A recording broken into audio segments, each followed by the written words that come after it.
एकाच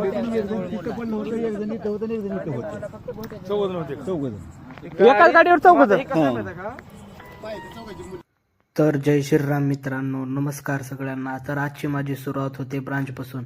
ब्रांचला पोहोचल्यानंतर गुरव सरला good morning म्हणलो. गुरव सर म्हणले एक नंबर कडक. आणि मग मी सगळ्याची 10:30 वाजता मीटिंग असल्यामुळं सगळेजण मीटिंगला चाललो होतो. मग मीटिंगला गेलो आणि ब्रांचला पोहोचलो. बार्शी रोडला ही आमची दुसरी ब्रांच आहे आणि तिसरी ब्रांच आहे कव्वा नाक्याला. आणि मी पोहोचतो तर काय सगळेजण माझ्या अगोदरच तिथं सगळे बसलेले होते जाऊन. मग सगळ्यासोबत गप्पा मारत बसल्यानंतर सगळ्याला म्हणलं सर का माझ्या समोर बसा, सगळ्याची मीटिंग आज मी घेतो म्हणलं.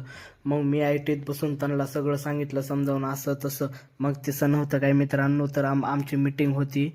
आमचे क्लस्टर हेड आले होते, त्याच्यामुळं आमची मीटिंग असल्यामुळं मीटिंग वगैरे करून मी आलो दुपारचं जेवण्यासाठी.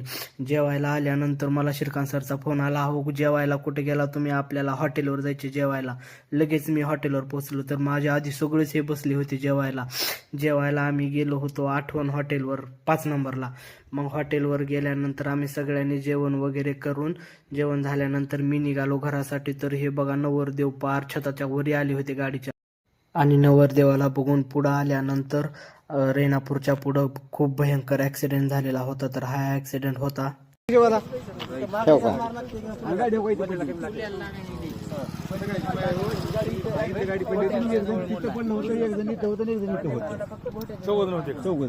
एकाच गाडीवर चौघ.